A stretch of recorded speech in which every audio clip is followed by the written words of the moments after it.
nous venons de loin, pour qui sait les conditions dans lesquelles cette réforme a pris corps. Hein. Mais aujourd'hui, disons que d'une manière générale, nous avons quand même des avancées. Nous avons quand même élaboré, du moins signé des conventions avec 1382 établissements, donc qui au quotidien offrent les prestations dans le cadre de l'AMO, aux assurés de l'AMO.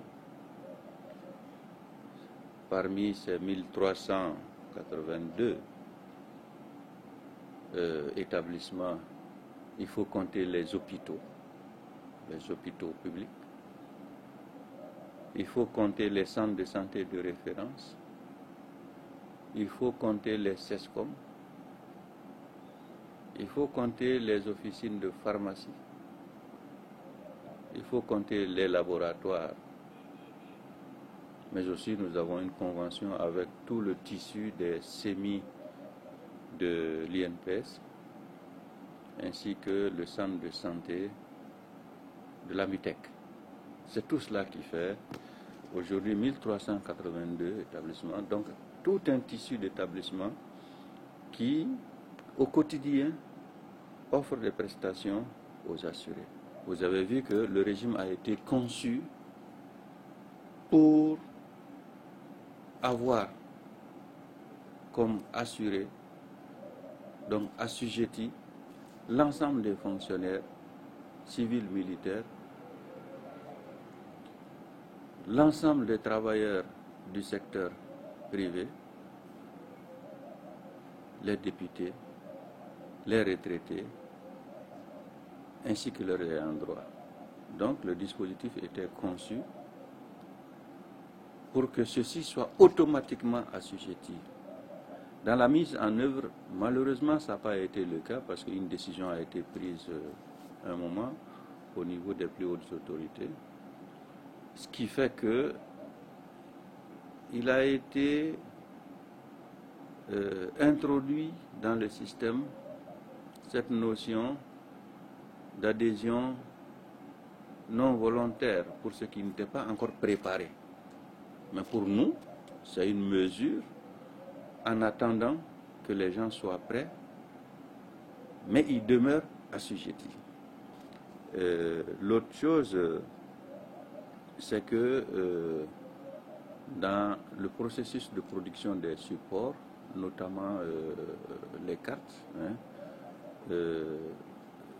la vitesse de production est un peu en deçà de ce qu'on aurait souhaité,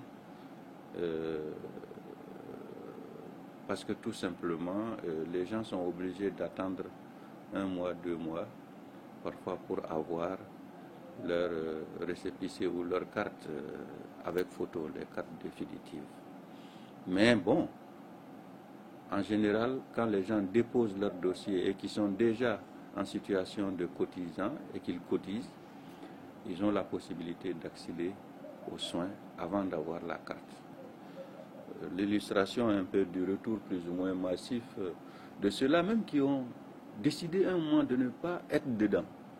Aujourd'hui, nous sommes à près de 40 000 personnes qui sont revenues, c'est-à-dire qui avaient demandé à quitter. Il y en a à qui même il y a eu un remboursement, mais qui reviennent parce qu'ils ont été convaincus que ce qui a été dit est en train de se faire. Donc les estimations qui ont été faites en termes de taux de cotisation tiennent compte des charges à couvrir. En fait, ce qui se passe, c'est quoi? Vous savez, dans certains systèmes, on fixe une prime d'assurance et quels que soient vos revenus, vous payez la même prime. Le système que nous avons adopté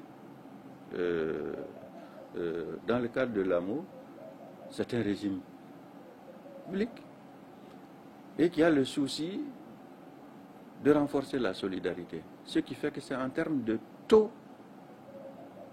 par rapport à vos revenus. Alors à ce jeu, qu'est-ce qui se passe? C'est que quand vous avez des revenus faibles, votre cotisation est faible. Pour illustration, vous avez aujourd'hui des personnes retraitées ou des gens qui bénéficient de pensions de réversion qui payent peut-être 200 francs de cotisation. Mais en même temps, il y a des gens qui cotisent 50 000 francs.